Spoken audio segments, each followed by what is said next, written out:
ทุกเป็นไปตามทุนที่พวกคุณได้ก่อทำมา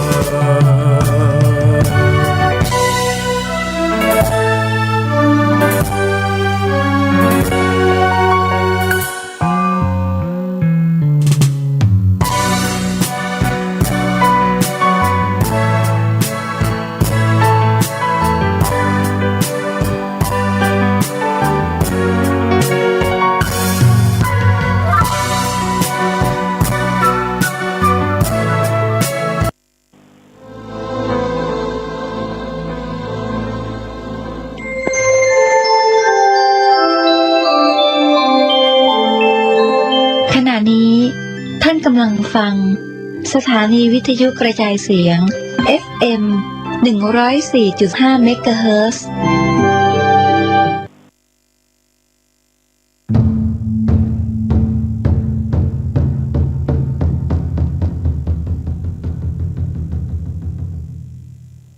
วัดเจ็ดยอดพระอารามหลวงขอเชิญร่วมบุญใหญ่ครั้งประวัติศาสตร์กับการบูรณะโบราณสถานที่มีอายุเก่าแก่กว่า500 ปีเป็นวัดที่พระเจ้าติโลกราชกษัตริย์ล้านนาแห่งราชวงศ์มังรายทรงสร้างขึ้นและยังเป็นสถานที่สำคัญในการทำสังคายนาพระไตรปิฎกครั้งที่8ของโลกซึ่งการบูรณะในครั้งนี้วัดเจ็ดยอดพระอารามหลวงร่วมกับสำนักศิลปากรที่7เชียงใหม่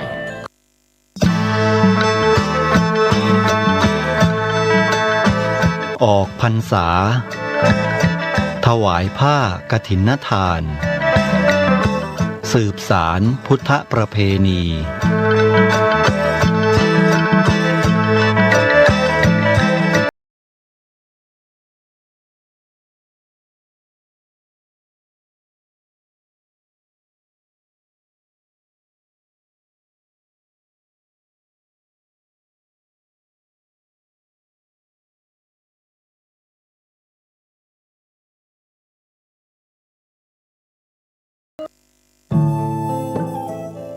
ท่านกำลังติดตามรับฟังสถานีวิทยุกระจายเสียงพระพุทธศาสนาแห่งชาติและสังคม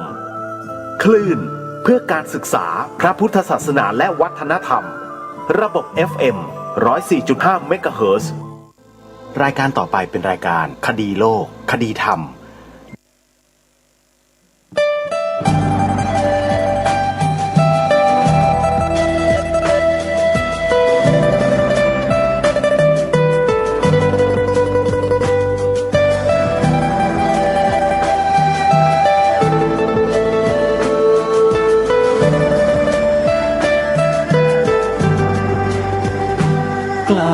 คิดก็ต้องกล้าทำอย่ากลัวถ้าทำความดีเป็นศึกษาปัญหาให้ทันท่วงทีเมืองไทยจะพัฒนากว่านี้รายการดีๆคดีโลกคดีธรรมขอรำพันบรรยายความคิดเครื่องหมายแห่งสีทั้งสามงามถนัดขาวคือบริสุทธิ์สีสวัสดิ์หมายพระไตรรัตน์และธรรมะคุ้มจิตไทยแดงคือโลหิตเราใสซึ่งยอมสละได้เพื่อรักษาชาติศาสนาน้ำเงินคือสีโสภาอันจอมประชาพระโปรดเป็นของส่วนองค์จักริ้วเข้าเป็นไตรรงค์จึงเป็นสีธงที่รักแห่งเราชาวไทยทหารอวตารนำไปยงยุทธวิชัยวิชิตก็ชูเกี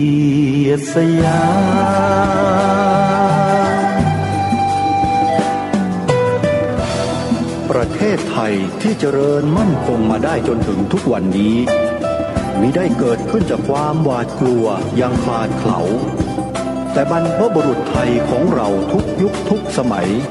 ล้วนแต่มีความกล้าหาญและชาญฉลาดปกป้องเอกราชสร้างชาติให้เกิดความมั่นคงโดยมีธงแห่งพระไตรรัตน์เป็นเครื่องนำชัยจึงเป็นที่มาที่ไปของรายการคดีโลกคดีธรรมกล้าคิดก็ต้องกล้าทำอย่ากลัวถ้าทำความดีเร่งศึกษาปัญหาให้ทันท่วงทีเมืองไทยจะพัฒนากว่านี้รายการดีๆคดีโลกคดีธรรมรายการดีๆคดีโลกคดีธรรม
กันวันนี้วันแรม7 ค่ำเดือน11วันนี้ตรงกับวันพฤหัสบดีที่28ตุลาคมพระพุทธศักราช2564รายการคดีโลกคดีธรรมมาพบกับท่านผู้ฟังเป็นปกติทุกวันจันทร์ถึงวันศุกร์และวันเสาร์อาทิตย์ทางสถานีวิทยุแห่งนี้ท่านผู้ฟังสามารถดาวน์โหลดแอปพลิเคชันเพื่อติดตามรับฟังรายการนี้และรายการธรรมะสาระที่มีประโยชน์มากมายจากแอปพลิเคชันนี้ได้โดยสะดวกไม่ต้องเสียค่าใช้จ่ายใดๆแอปพลิเคชันมีชื่อว่าสมาพันธ์สื่อวิทยุพระพุทธศาสนาอาเซียนเมื่อท่านดาวน์โหลดได้สำเร็จได้ฟังแล้วเห็นว่ามีประโยชน์ก็ขอเรียนเชิญทุกท่านได้ช่วยกันบอกต่อให้ผู้อื่นได้ดาวน์โหลดแอปพลิเคชันนี้กันไว้ให้ทั่วถึงกันจะเป็นการสร้างบุญสร้างกุศลให้เกิดมีขึ้นอย่างกว้างขวางเพราะผู้ที่ได้สดับรับฟังธรรมะจากแอปพลิเคชันนี้ก็จะได้สร้างสิ่งที่ดีๆให้เกิดมีขึ้นในสังคมเพิ่มพูนยิ่งขึ้นเพราะฉะนั้นผู้ใดที่บอกต่อให้ผู้อื่นดาวน์โหลดผู้นั้นก็ถือว่าจะได้บุญด้วยขออนุโมทนาสาธุท่านสาธุชนอีกเพียง2 วันงานบุญกฐินที่จังหวัดเชียงใหม่ก็จะเกิดขึ้นอีก1 วัดที่ทางรายการได้ประชาสัมพันธ์บอกกล่าวทุกท่านเอาไว้นั่นก็คือกฐินวัดฝายหินวัดฝายหินตั้งอยู่ที่ตำบลสุเทพอำเภอเมืองจังหวัดเชียงใหม่เป็นวัดที่ทำงานเผยแผ่พระพุทธศาสนาเป็นหลักอยู่ที่จังหวัดเชียงใหม่วันเสาร์นี้เสาร์ที่30 ตุลาคม วัดฝายหินจะจัดให้มีการทอดกฐินขึ้นที่วัดจึงขอเรียนเชิญเจริญพรญาติโยมโดยทั่วๆไปได้มีส่วนร่วมสร้างมหากุศลใหญ่ร่วมกับวัดฝายหินด้วยกันท่านใดสะดวกก็ขอเชิญเดินทางไปร่วมบุญกันได้ที่วัดฝายหินกิจกรรมมีตั้งแต่ช่วงเช้า9 นาฬิกาเป็นต้นไปจนกระทั่งสิ้นสุดในช่วงบ่ายท่านใดที่มีความประสงค์จะร่วมเป็นเจ้าภาพก็ให้ติดต่อเข้าไปที่วัดฝายหินเพื่อสอบถามรายละเอียดในเบื้องต้นได้แต่ถึงอย่างไรก็ตามเมื่อโอกาสงานบุญในลักษณะเช่นนี้มาถึงอาตมภาพในฐานะผู้ดำเนินรายการก็ปรารถนาจะให้ท่านผู้ฟังที่ติดตามรับฟังรายการอยู่เป็นประจำนี่แหละไปช่วยสนับสนุนงานเผยแผ่พระพุทธศาสนาของวัดฝายหินกันทุกท่านทุกคนไปเถอะโยมถ้าไปไม่ได้ก็โอนปัจจัยเข้าไปทำบุญให้กับทางวัดก็จะเป็นประโยชน์ไม่น้อยเลยนี่คือการสนับสนุนส่งเสริมให้พระภิกษุสงฆ์ที่ท่านทำงานเนี่ยมีกำลังโดยเฉพาะมีกำลังใจในการที่จะทำหน้าที่เผยแผ่พระพุทธศาสนากันต่อไปวัดอื่นๆก็เช่นเดียวกันท่านสาธุชนทราบข้อมูลงานบุญกฐินวัดไหนเมื่อไหร่อย่างไรก็ขอให้เราไปช่วยกันในจังหวัดเชียงใหม่เราช่วยได้กี่วัดช่วยไปเถอะช่วยกันทุกวัดได้ยิ่งดีโยมเพราะต้องการให้จังหวัดเชียงใหม่นั้นเป็นสังฆสามัคคีอุบาสกอุบาสิกาสามัคคีกันเพื่อป้องกันชุมชนเมืองของเชียงใหม่ให้อยู่รอดปลอดภัยจากอันตรายที่เกิดขึ้นจากน้ำมือของเจตนาอันเลวร้ายของใครบางกลุ่มบางพวกที่เราก็ทราบกันดีอยู่แล้วแต่ไม่ใคร่มีใครจะพูดสักเท่าไหร่รายการคดีโลกคดีธรรมก็ได้แต่สะกิดบอกพวกเราให้รู้สึกตัวกันรู้ไว้ดีกว่าไม่รู้อะไรรู้เท่าเอาไว้กันรู้ทันเอาไว้แก้โบราณท่านสอนพวกเราเอาไว้ว่าอย่าประมาทเมื่อมีผู้คนเขานำข้อมูลมาบอกพวกเราเนี่ยเราก็ต้องรับฟังเราก็ต้องศึกษาเรียนรู้เพื่อการระวังป้องกันบ้านเมืองของเราในปัจจุบันและอนาคตเหมือนอย่างชาวบ้านอำเภอดอยหล่อเมื่อไม่กี่ปีที่ผ่านมาเนี่ยจำกันได้หรือไม่ออกเป็นข่าวใหญ่โตชาวบ้านอำเภอดอยหล่อออกมาต่อต้านนิคมอุตสาหกรรมชนิดหนึ่งที่ถูกส่งมาจาก3 จังหวัดชายแดนภาคใต้จะขึ้นมาตั้งอยู่ที่อำเภอดอยหล่อจังหวัดเชียงใหม่แล้วพี่น้องอำเภอดอยหล่อจังหวัดเชียงใหม่ไล่เสียกระเซาะกระเซิงหนีออกแทบไม่ทันและพอหลังจากนั้นมาอปพส.องค์กรที่จัดตั้งขึ้นมาใหม่เมื่อ2 ปีเศษมานี้เองก็ออกมาเปิดเผยข้อมูลแบบอล่างชางเปิดโปงขบวนการใหญ่โตให้เห็นชัดเจนส่วนจะเป็นจริงหรือไม่จริงอย่างไรนั้นอาตมาภาพไม่อาจจะทราบได้แต่เมื่อเขานำเสนอข้อมูลอยู่เช่นนี้ก็แปลว่าต้องมี เหตุมีปัจจัยอะไรบางอย่างแน่ๆควรที่จะน่าเชื่อถือหรือไม่แล้วถ้ามันเป็นจริงตามที่เขาพูดล่ะเราจะแก้ไขกันได้ทันไหมถ้ามันเกิดขึ้นในเวลาอันรวดเร็วแต่ถ้าหากว่าเราศึกษาเรียนรู้ไปเรื่อย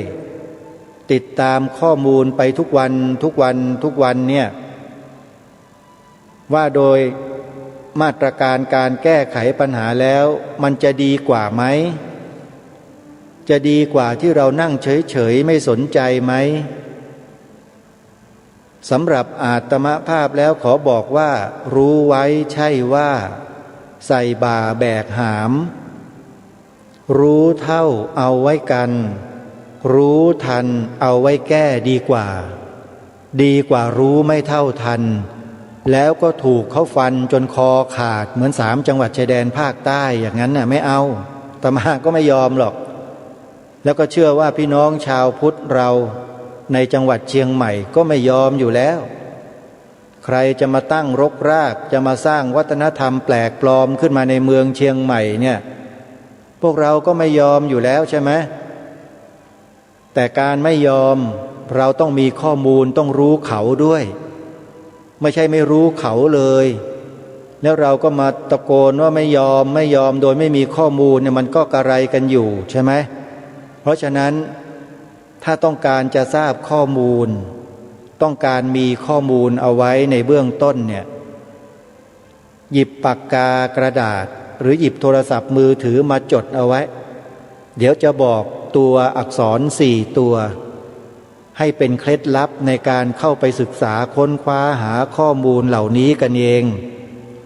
มีอยู่ดาดดื่นเต็มไปหมดเลยตอนนี้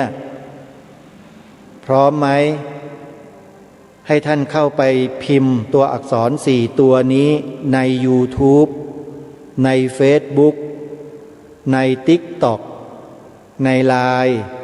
ในอะไรก็แล้วแต่ที่เป็นโซเชียลเน็ตเวิร์กเนี่ยท่านพิมพ์อักษร4 ตัวนี้แล้วเข้าไปดูเถอะแล้วท่านจะทราบข้อมูลในเบื้องต้นท่ามกลางแล้วก็ที่สุดอย่าลืมนะโบราณท่านบอกเราไว้ว่ารู้เท่าเอาไว้กันรู้ทันเอาไว้แก้ถ้ารู้ไม่แน่แย่แล้วแก้ไม่ทันอันนี้อาตมาภาพเติมให้นะใครสนใจที่จะเข้าไปศึกษาข้อมูลแล้วก็บอกเพื่อนๆญาติมิตรสหายพี่น้องชาวเมืองเชียงใหม่และจังหวัดใกล้เคียงให้รู้ให้ทราบโดยทั่วกันก็ขอแสดงความยินดีด้วยที่ท่านตื่นรู้เป็นผู้ไม่ประมาทอักษร4 ตัวจดเอาไว้ตลอดชีวิตแล้วติดตามข้อมูลเหล่านี้อักษร4 ตัวคือออ่างปอปลาพอพานสอเสืออปพสองค์กรนี้มีชื่อย่อเป็นอักษร4 ตัวชื่อเต็มอาตมาภาพก็จำไม่ค่อยได้แล้วแหละแต่พิมพ์4 ตัวนี้ลงไปแล้วเห็นข้อมูลเยอะแยะไปหมดน่าสะพรึงกลัวทั้งนั้นเลยไม่น่าเชื่อว่ามันจะเกิดขึ้นบนผืนแผ่นดินพระพุทธศาสนาอย่างประเทศไทยของเราได้มันเกิดขึ้นแล้วจริงๆซึ่งมันไม่น่าจะเกิดแต่มันเกิดขึ้นได้แปลว่ามีคนทำให้เกิดนั่นแหละคือเป้าหมายและประเด็นที่จะให้ทุกท่านไปติดตามข้อมูลเหล่านี้แล้วท่านจะรู้แล้วเขาบอกได้เลยว่าถ้าเกิดข้อมูลนี้ไม่มีส่วนแห่งความจริงแล้วเนี่ยคนในองค์กรนี้จะไม่กล้าออกมาเปิดโปงถึงขนาดนี้หรอกขอบอกแปลว่ามีข้อมูลความจริงมีส่วนแห่งความจริงอยู่บ้างเขาจึงกล้ามาเปิดเผยเห็นหน้าเห็นตาเห็นตัวบุคคลที่เรารู้จักกันทั้งนั้นเลยบางคนก็อาจจะยังไม่รู้จักแต่สำหรับอาตมาภาพแล้วติดตามข้อมูลเหล่านี้มา20 กว่าปี ติดตามบุคคลเหล่านี้มา20กว่าปีแล้วแต่ยังไม่แน่ใจว่าใช่หรือไม่แต่เมื่อถึงเวลาหนึ่งมีคนกล้าออกมาเปิดโปงชัดเจนแบบนี้แล้วจึงมีความเชื่อมั่นแล้วก็ได้มาบอกกับพวกเราทั้งหลายทั้งปวงนี่แหละฮะให้ติดตามข้อมูลกันบอกแล้วนะว่าโบราณเขาเตือนเราไว้ว่ารู้เท่าเอาไว้กันรู้ทันเอาไว้แก้เราไม่ได้รู้ข้อมูลเหล่านี้ไปเพื่อไปทำลายใครไปทำร้ายใครไม่มีพวกเราชาวพุทธไม่ได้เป็นคนเช่นนั้นเราไม่ใช่เป็นคนอักกักขระเช่นนั้นไม่ใช่พวกเราเนี่ยไม่ฆ่าใครอยู่แล้วแต่เจ้าหน้าที่ของรัฐเราไม่ทราบอันนั้นเป็นเรื่องของเจ้าหน้าที่ของเขาแต่พวกเราเนี่ยในฐานะเป็นเจ้าของบ้านเป็นเจ้าของเมืองบ้านเมืองเราไม่ได้เล่นการเมืองนะเราอยู่ในบ้านในเมืองของเราเราก็ต้องระวังป้องกันบ้านเมืองของเราด้วยมือของพวกเรากันเองผู้เป็นเจ้าของบ้านถูกไหมมีใครมีบ้านมั่งเนี่ยนั่นแหละเขาเรียกว่าเจ้าของบ้านแล้วตั้งอยู่ในเมืองไหมเมืองนั้นเมืองนี้อำเภอนั้นตำบลนี้เขาเรียกว่าเมืองทั้งหมดเป็นเจ้าของเมืองไหมเป็นผู้ใหญ่บ้านกำนันอบตเนี่ยถูกประชาชนเขาเลือกให้เป็นตัวแทนมาบริหารจัดการไม่ได้เป็นเจ้าของจริงๆหรอกนั่นน่ะเจ้าของจริงๆคือทุกคนทั้งหมดเพราะฉะนั้นทุกคนทั้งหมดต้องมีส่วนร่วมในความรับผิดชอบต่อบ้านเมืองแล้วต้องระมัดระวังการเมืองฟังให้ดีนะระมัดระวังการเมืองให้ดีๆการเมืองนี่แหละสิ่งนี้แหละระวังให้ดีระวังยังไงนั้นท่านไปพิจารณากันเองพอท่านฟังคลิปที่แนะนำให้ไปดูไปฟังกันแล้วท่านก็จะทราบกันเองนั่นแหละว่าการเมืองเนี่ยคืออะไรอย่าลืมนะอักษร4ตัวจดทันหรือเปล่าถ้าจดไม่ทันจดอีกครั้งหนึ่งบอกให้ผู้อื่นจดแล้วติดตามดูข้อมูลเหล่านี้ด่วนแล้วก็ด่วนที่สุดก่อนที่จะไม่ได้ดูไม่ได้ฟังเพราะอาจจะถูกฝ่ายตรงข้ามใช้กำลังภายในบางอย่างปิดคลิปเหล่านี้ทิ้งหมดไม่แน่นะมันเป็นไปได้นะถ้าเราไม่ดูเลยมันจะไม่ทันกันนะพิมพ์อักษร4ตัวนะย้ำอีกครั้งหนึ่งออ่างปอปลาพอพานสอเสือมีรายการนี้รายการเดียวเท่านั้นแหละในประเทศไทยนะที่กล้าประกาศให้คนไทยไปดูคลิปด้วยอักษร4ตัวนี้นอกนั้นไม่ค่อยมีใครกล้าจะประกาศออกสื่อเท่าไหร่เพราะอะไรเพราะไม่มั่นคงจริงไม่จริงท่านจิตใจท่านยังไม่มั่นคงพอไงที่ไม่มั่นคงพอจะเป็นเพราะด้วยเหตุผลกลใดนั้นกระผมและอาตมภาพไม่ทราบแต่ทุกท่านทราบตัวท่านเองนี่แหละคือสิ่งที่อยากจะบอกพวกเราทุกท่านทุกคนอีกส่วนหนึ่งด้วยว่าถ้าพวกเราจิตใจเราไม่มั่นคงแล้วเนี่ยเราจะรักษาบ้านเมืองไว้ยากแต่ถ้าหากจิตใจมั่นคงเหมือนอย่างท่านพระครูสมุวิสุวัตวรกิจโจแล้วเนี่ยไม่ต้องห่วงบ้านเมืองนี้อยู่รอดปลอดภัยแน่นอนอันนี้ยกตัวอย่างเป็นต้นนะฮะแล้วก็มีอีกหลายๆท่านหลายๆคนที่มั่นคงเยอะแยะที่ไม่ได้เอ่ยนามนะก็ขออนุโมทนาสาธุกับผู้ที่มีจิตใจมั่นคงทุกท่านทุกคนด้วยอย่าไปหวั่นไหวท่านเรื่องพวกนี้เป็นเรื่องที่มันมีขึ้นได้เกิดขึ้นได้แล้วพวกเราก็มีหน้าที่แก้ปัญหากันไม่ใช่มีหน้าที่มางอมืองอเท้าหาความสุขใส่ตัวเห็นแก่ตัวกันอยู่ไอ้นั่นเขาไม่เรียกว่าหน้าที่แล้วก็เรียกว่าขี้เกียจนะไอ้งอมืองอเท้าไม่สนใจอะไรอย่างไรกูจะอยู่ของกูแบบนี้ไม่สนใจใครอะไรทั้งนั้น หาความสุขใส่ตัวดีกว่าไอ้พวกเห็นแก่ตัวพวกเนี้ย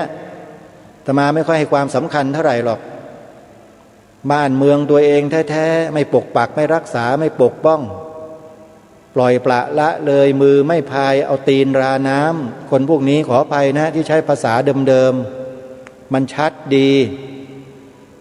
นะขออภัยท่านผู้ฟังทุกท่านทุกคนด้วยภาษาของรายการคดีโลกคดีธรรมก็คือภาษาไทยโยมไม่ใช่ภาษากระแดะอาตมากระแดะกับใครไม่เป็นหรอกทำงานก็ตรงไปตรงมาพูดจาก็ตรงไปตรงมาแล้วก็พูดภาษาที่มันชัดถ้อยชัดคำไม่รู้จะไปหลบไปเลี่ยงมันทำพระแสงด้ามงาอะไรก็ไม่ทราบเสียเวลาเปล่าๆให้คนอื่นเขาเข้าใจผิดคิดไม่ออกพูดมันตรงๆไปเลยไม่ต้องไปตีความกันให้เยินยืดเยื้อเยินเยอะนะเพราะฉะนั้นอย่าลืมนะไปดูไปติดตามข้อมูลกันถ้าต้องการจะรักษาบ้านรักษาเมืองเอาไว้ให้รุ่นลูกรุ่นหลานสืบสารกันต่อก็ช่วยกันบอกช่วยกันทอช่วยกันพายนะเอาละท่านสาธุชนวันนี้ก็มีเทปธรรมบรรยายดีๆมาเปิดให้พวกเราได้สดับรับฟังกันเช่นเคยท่านพระอาจารย์มหาสมสิริปัญโยถือว่าเป็นพระที่มีความรู้ความสามารถมีสติปัญญาเฉียบแหลมคมประสบการณ์ท่านเยอะไปต่างประเทศพูดภาษาอังกฤษได้ภาษาในฟิล์มภาษาลาวได้อีสานนะแล้วก็พูดภาษาอังกฤษรู้ภาษาบาลีเพราะสอบจบปรริญญาธรรม6 ประโยคความรู้ท่านเยอะนะแล้วคำพูดคำจาของท่านแต่ละอย่างเนี่ยออกมาจากหัวใจไม่ได้พูดเล่นลิ้นเหมือนใครบางคนหลอกลวงประชาชนคนไทยไปวันหนึ่งท่านไม่มีหรอกอาตมาจึงนำคนที่จริงๆแบบนี้มาเปิดให้ฟังเมื่อวานนี้ถ้าใครได้ฟังที่ท่านพูดที่นำมาเปิดให้ฟังเมื่อวานเนี้ยมีอยู่ช่วงหนึ่งที่อาตมาภาพประทับใจก็คือเรื่องศาสนาพุทธเป็นศาสนาประจำชาติบัญญัติไว้ในรัฐธรรมนูญมันมีคนในระดับจบด็อกเตอร์เป็นนักวิชาการไปพูดทางสถานีโทรทัศน์ท่านพระอาจารย์มหาสมก็ไปเห็นเข้าได้ยินได้ฟังเข้าท่านก็นำมาพูดแก้ไขให้พวกเราชาวพุทธได้สดับรับฟังกันเขาถามว่าบัญญัติพุทธศาสนาเป็นศาสนาประจำชาติไว้ในกฎหมายรัฐธรรมนูญแล้วเนี่ย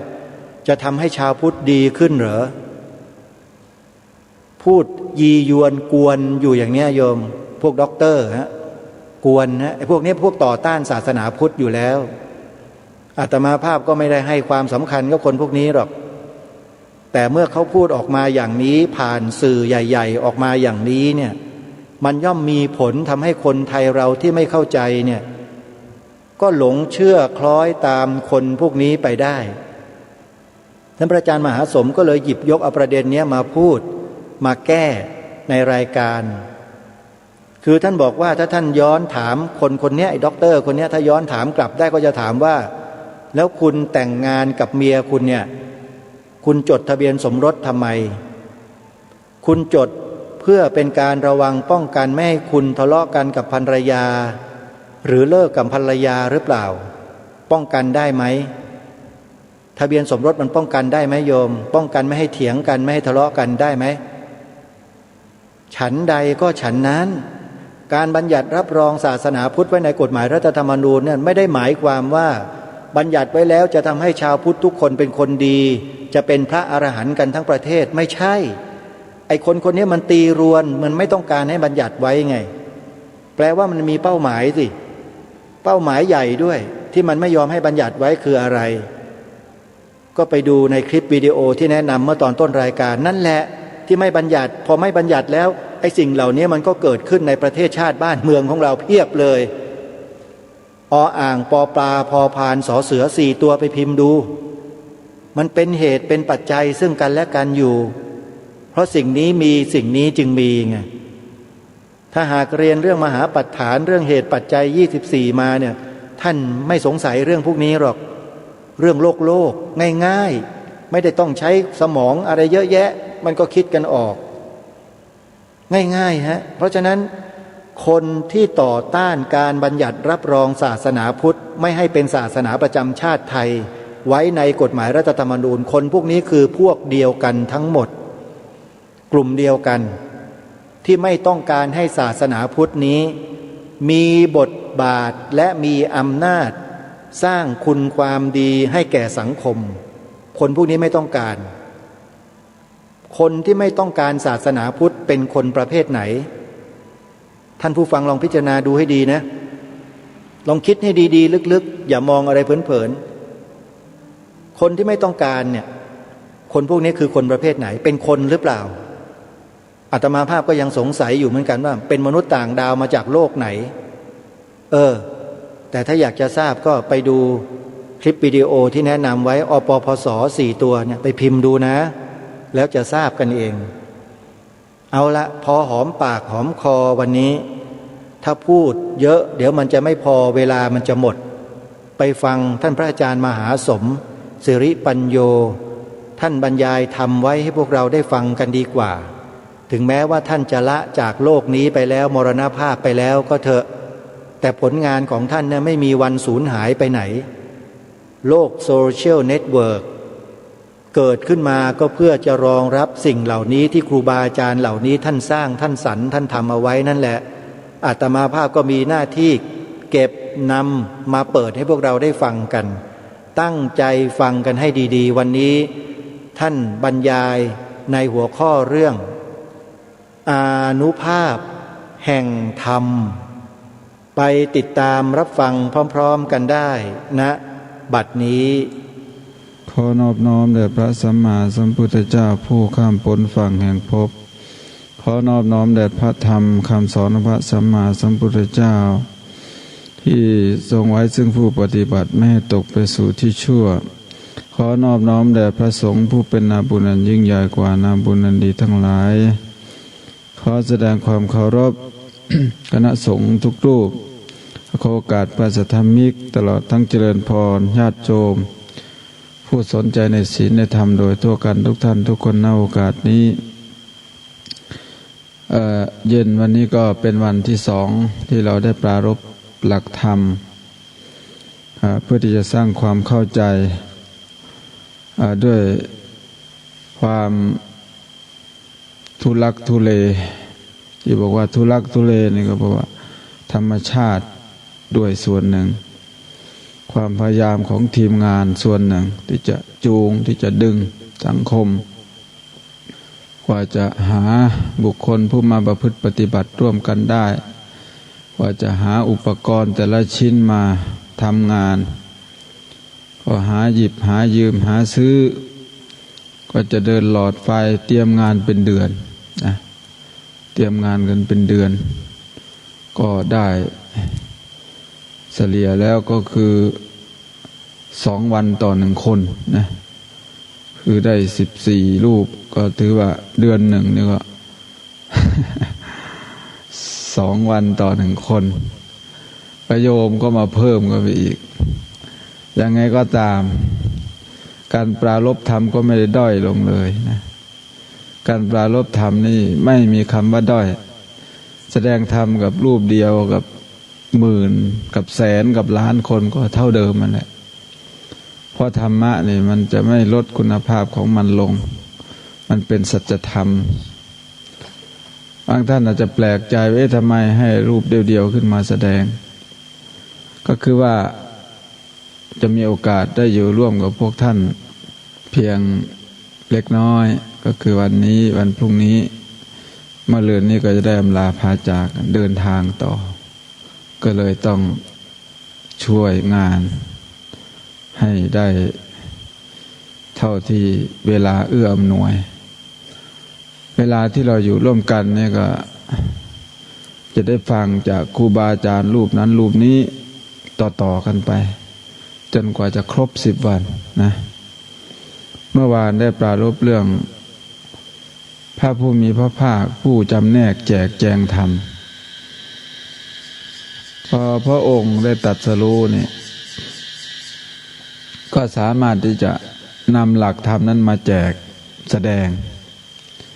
ต่างกับพระปัจเจกพุทธเจ้าแจกแจงไม่ได้สิ่งเหล่านี้ก็มีปรากฏให้เห็นเยอะแยะมากมายแม้ในพวกเราเองก็มีภูมิปัญญามีบุญญากถาธิการแตกต่างกัน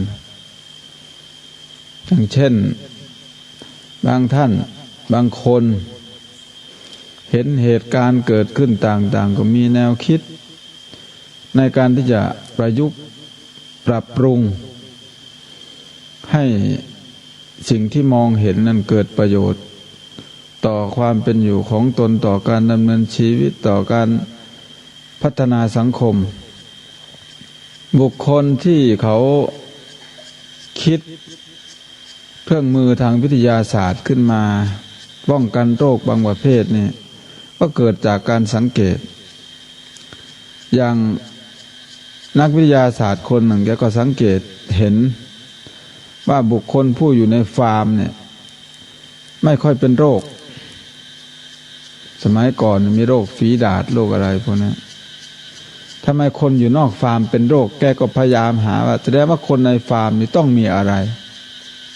จะต้องมีสิ่งพิเศษในการป้องกันคนที่อยู่ในฟาร์มนี่จึงไม่เกิดโรคแกก็ไปค้นหาก็จนพบในที่สุดก็ได้ตัวยานั้นมาก็มาป้องกันโรคจนได้การผลิตเซรุ่มจากพิษงูมาป้องกันพิษงูก็ดีการสกัดเอายางของฝิ่นมาทำเป็นตัวยารักษาก็ดีหรือแม้กระทั่งบุคคลผู้สังเกตการหมุนเวียนของโลกของดวงอาทิตย์ของดวงจันทร์ท่านเหล่านั้นก็สามารถค้นพบกฎของธรรมชาติได้ท่านเหล่านี้จะเป็นลักษณะที่มีภูมิปัญญาที่เฉียบแหลมช่างสังเกตแค่ครูบาอาจารย์บางวัดเนี่ยจะทำอะไรวันไหนเวลาเท่าไหร่ลูกศิษย์บางคนผู้มีภูมิปัญญาเฉียบแหลมนั้นก็จะคิดหาวิธีการเข้าไปรับใช้ครูบาอาจารย์ได้ถูกต้องเวลาสมควรเหมาะเจาะอย่างลูกศิษย์ที่ไปอยู่กาตมานี่บางรูปท่านก็จะสอบถามว่าวันนี้อันนี้เคยยกตัวอย่างถึงขวบแล้วนะอาจารย์ถึงขวบแล้วคำว่าถึงขวบแล้วก็คือจะเอาจีวรไปซักเขาจะมารอรับไอ้เรานี่ไม่รู้ดอกขวบคืออะไรแต่เขานับวันแล้วว่านี่ถึงขวบซักแล้วถ้าเราไม่ซักเราก็ให้เหตุผลก็ว่าช่วงนี้เป็นหน้าหนาว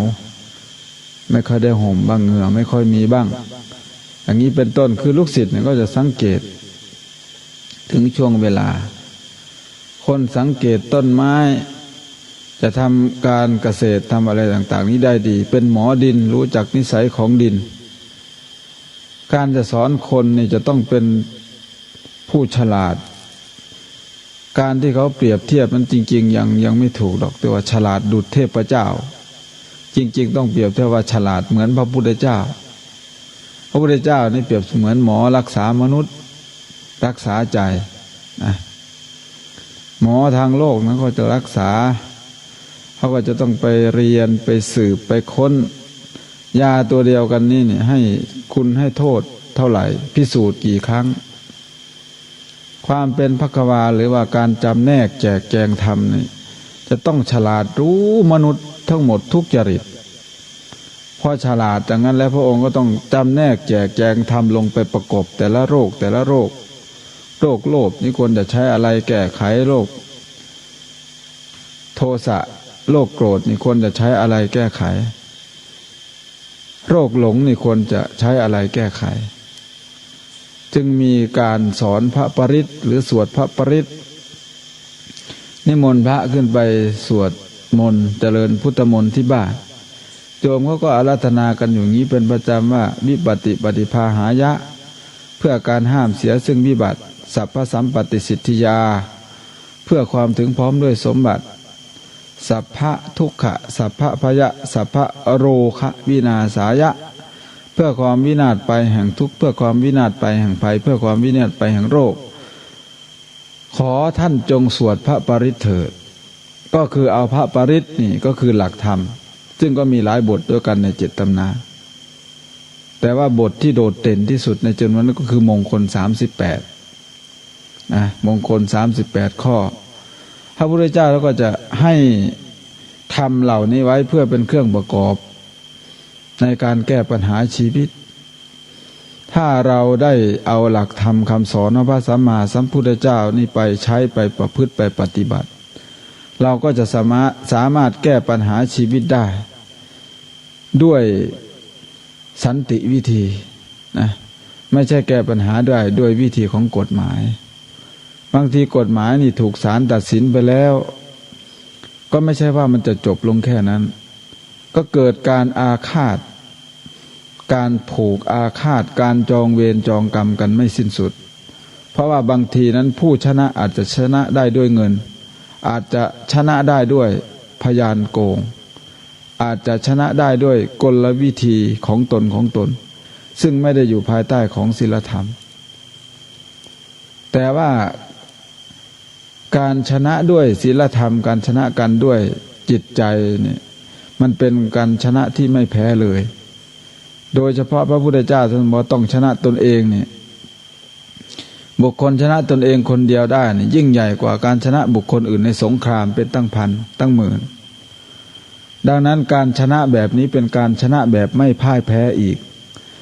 การชนะแบบที่เรียกว่าชนะในโรงในศาลเนี่ยอาจจะแพ้อาจจะกลับเป็นแพ้ได้แต่ที่น่าพูดแล้วก็น่ากล่าวถึงน่าจะได้แนะนำกันก็คือว่ากระบวนการแก้ปัญหา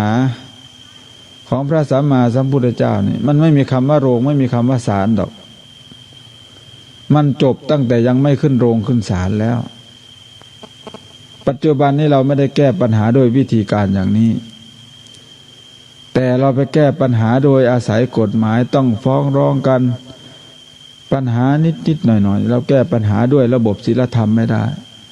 จริงๆปัญหาในโลกนี้สามารถแก้ได้ด้วยคุณธรรมได้ทั้งหมดด้วยธรรมะทั้งหมด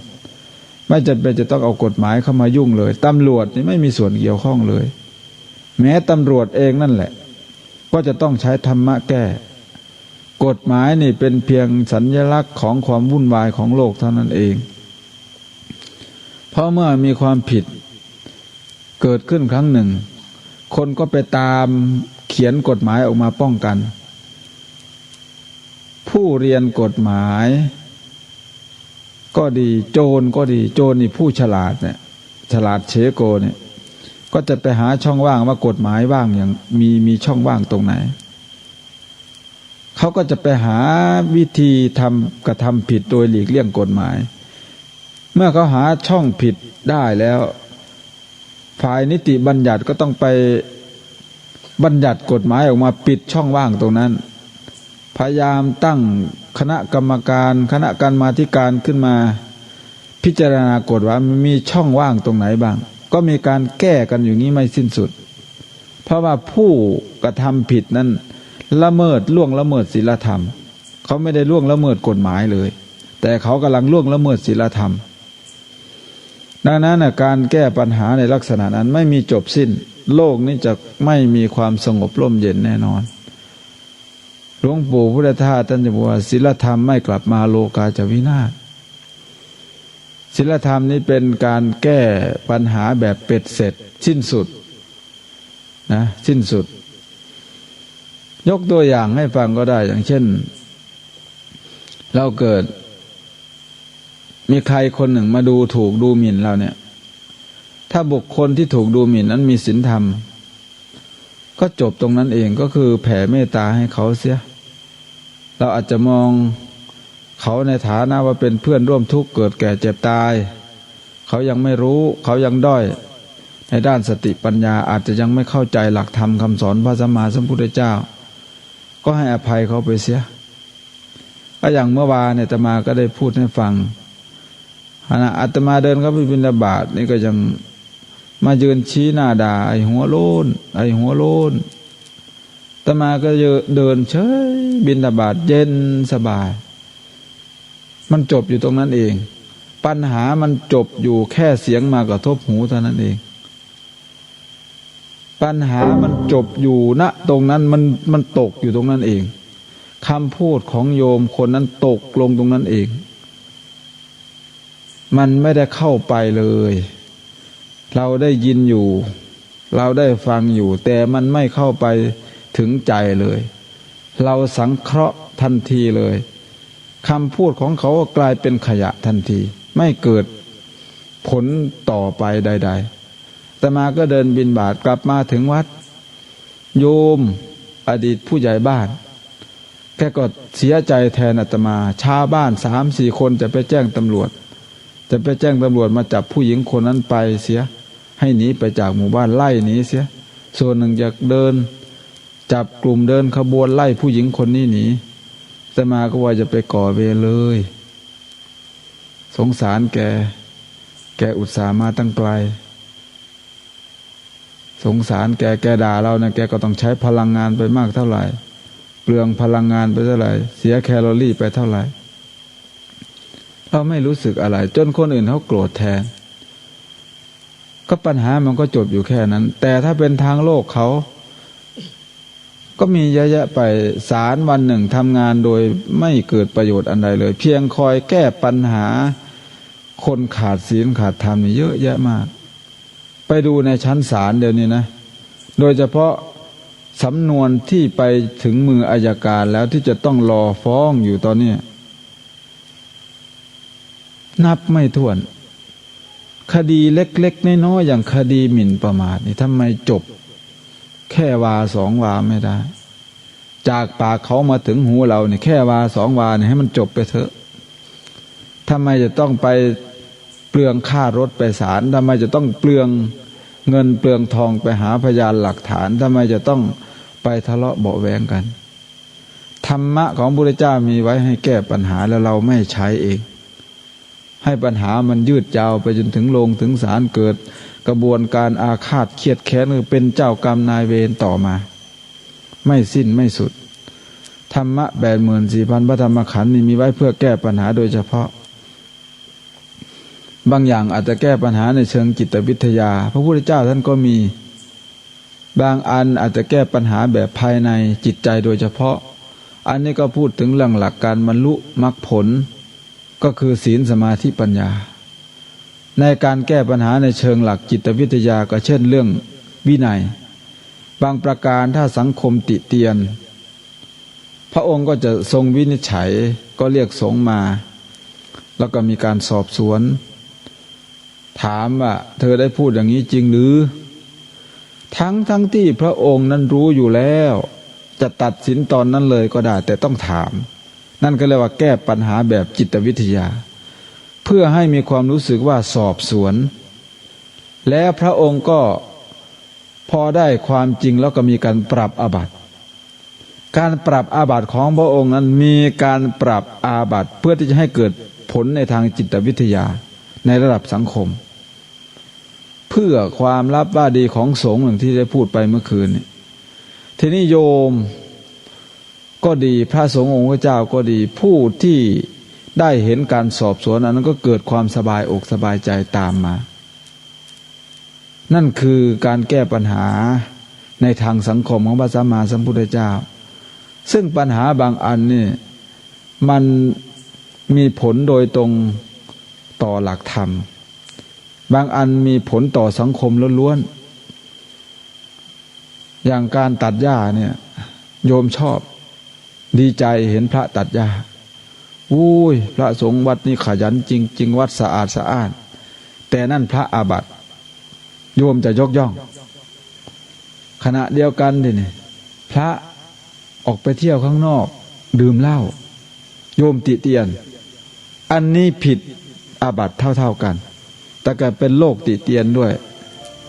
พระพุทธเจ้าต้องการจะแก้ปัญหาให้เกิดความสบายใจในระดับสังคมส่วนกรณีที่ตัดหญ้าขุดดินนั้นทำให้สัตว์เล็กสัตว์น้อยทำให้ของมี